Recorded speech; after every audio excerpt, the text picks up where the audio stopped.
The Freedom Flex is a great credit card if you are one looking to maximize your cashback rewards you can earn through Chase. I say that because this card is known for its rotating bonus categories, which means every quarter of the year, every 3 months, you can earn 5% cash back in select categories. For example, from January to March 2024, you can earn 5% cash back when you use the Freedom Flex card at grocery stores excluding Walmart and Target, then at fitness clubs and gym memberships, and also self-care and spa services. And although the bonus categories are what makes this card stand out, with the Freedom Flex card, you are going to be able to earn cashback rewards from other areas like travel, dining, and other ways I'll discuss more on later in this video. But something important to understand is that the cashback you are going to earn is not literal cash, it's in the form of Chase Ultimate Rewards points. Now, the Ultimate Rewards points can be converted directly to cash if you'd like, but there are even better ways to maximize the value of your points. For instance, there is something called the Chase Trifecta, which is what I have and means that you have the Freedom Unlimited, Freedom Flex, and their Sapphire either preferred or reserved credit card, which I currently have the preferred, but the reason that this is so popular is because if you have the Freedom Unlimited, it is great for all-around cashback rewards. The Freedom Flex is for rotational bonuses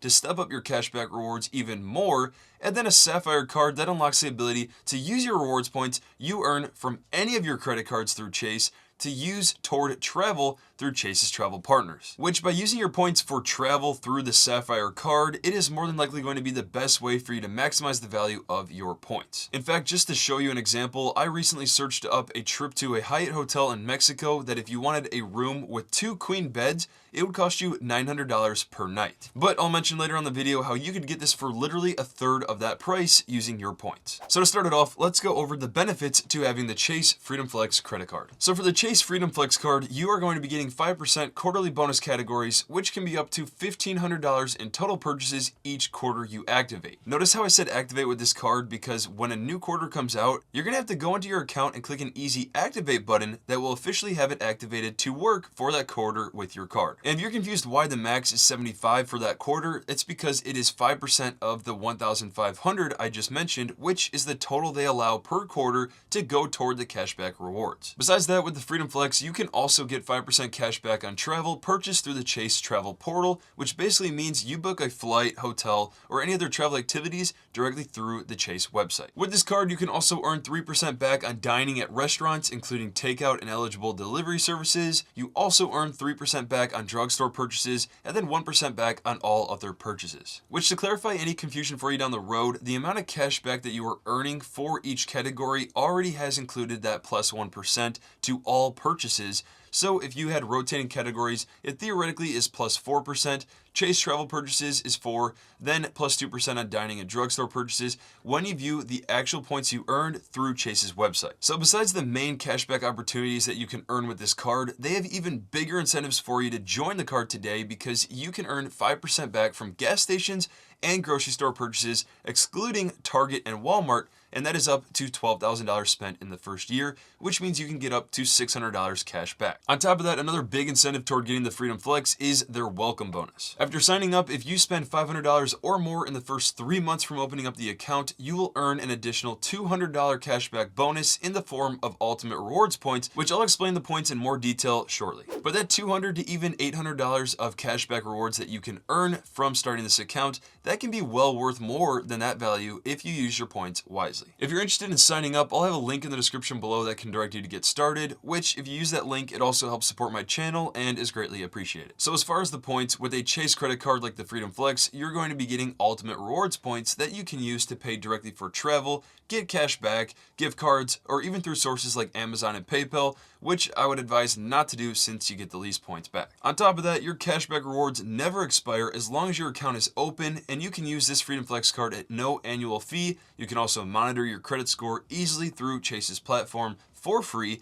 And from using a credit card like this over a debit card, you get great protection benefits such as extended warranty, fraud monitoring, and other benefits you probably won't even think about. Now, the very last benefit that you can get when joining the Freedom Flex card is a free 3-month pass of getting 0 delivery fees with DoorDash. You can then earn 5% cash back on Lyft rides, and also another 3 months of 0 delivery fees, but this time with Instacart. That is all offered to you through getting this Freedom Flex card. So that covers pretty much all the benefits for getting the Freedom Flex card. let's now go over the things you need to be aware of. The first, continuing off the reward system, is understand where you are using your points, because if you do something like Amazon or PayPal, that is more than likely going to be the worst place that you could be using your points. Now, yes, you may be someone that wants that because of convenience, but my guess is if you're watching this video, you're more than likely going to consider getting a Sapphire card one day, and by using that card wisely, you can get so much better of value on your points than doing something like Amazon or PayPal. Don't get me wrong, you could easily use the cashback or other alternatives. I just want you to be aware of how to use your points wisely. Which, by the way, the points you earn from the Freedom Flex can easily be converted to a Sapphire card if you decide to use one down the road. I know I'm mentioning the Sapphire cards a lot, but that's because I wish I knew the value of using your points through that card much sooner. Which, just so you know ahead of time, the Sapphire cards do come at an annual fee, and to get the Sapphire Preferred, that is going to be $95 a year, and the Reserved is currently at $550 per year. But we'll save more information on those cards for a future video. Now, something else to be aware of is that to improve the chances of you getting this Freedom Flex card, Forbes states that you'll likely need a good credit score, meaning at least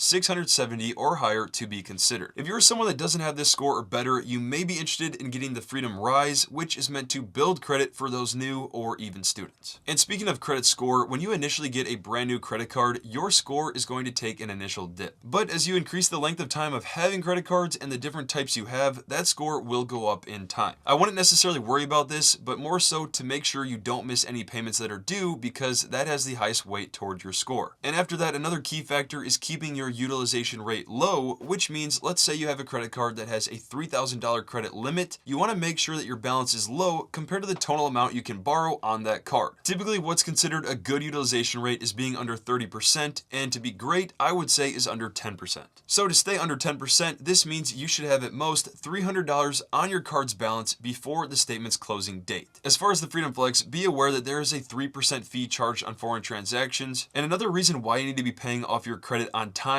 which although they market their APR, which is annual percentage interest rate, they charge is at 0% for the first 15 months, but after that, it can range from roughly 20 to 30% interest, which is insane. All in all, what this means is to just not put more on your credit card than you can afford to pay off that full amount on time. Now, the last thing about the Flex card that I didn't even realize until I physically got the actual card is that it is a MasterCard, not a Visa, which I didn't even realize it because the 4 other Chase credit cards that I have are all Visas. And although they only have slight differences, just be aware that some places may not accept a MasterCard where you would accept a Visa and vice versa. For example, Costco only accepts Visa credit cards in their physical stores, which means the Freedom Flex cannot be used unless you do so through online or mobile app purchases, where it says Discover and MasterCard are eligible to be used that way. So that about covers what you need to be aware of. Let's now go over how you can maximize the value of your points. So as I mentioned, if you get a Sapphire Preferred or Reserved, you are going to be gaining access to Chase's travel partners. The secret sauce here is that you can combine your points from other Chase credit cards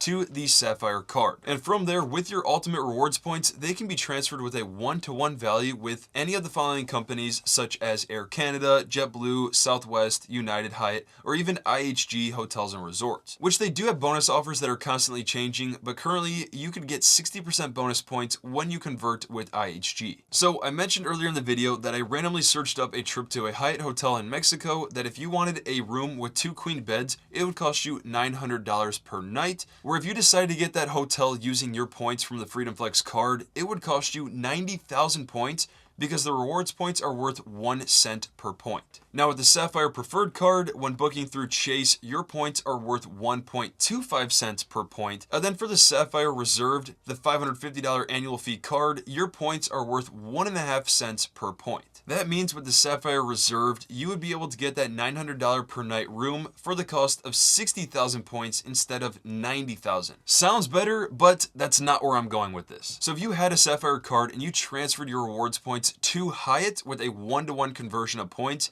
you could then get this room for 30,000 points per night. Now you will have to pay some small booking fees, but to have that, you are getting so much more value for your points, and that would equate to being 3 cents per point. So because this was 30,000 points per night, if we look back at the welcome and first year bonus, if you completed that $800 cashback offer, that would be 80,000 rewards points, which would almost be enough for 3 nights at this hotel in Mexico, that would have actually costed you roughly $3,000 if you had to pay in cash. Now, there will be times where you don't get good deals from using the transfer points, but if you take the time to look, you could find something that would be well worth using your points. And just realize if you didn't have a Sapphire card, your redemption options are nowhere near as good, especially if you understand how to use your rewards if you have the Sapphire card. So if you plan to travel anywhere in the future, I highly recommend you check out that Sapphire card for the travel redemption options and look at the companies that they are partnered with ahead of time so that you can get an idea of where you could find a great deal worth using your points. It's honestly crazy to think of the whole point system, because if you use your credit card and understand the reward system that Chase is offering, you can get so many perks that are pretty much free because you're using a credit card now instead of using cash or any other form of purchasing. Now, I know the whole point system may seem confusing because it was for me at the very beginning, but just understand that the more time that you experience and use Chase's platform, it will become much easier to understand with time, especially if you stay tuned to my channel, because I'll be creating much more content like this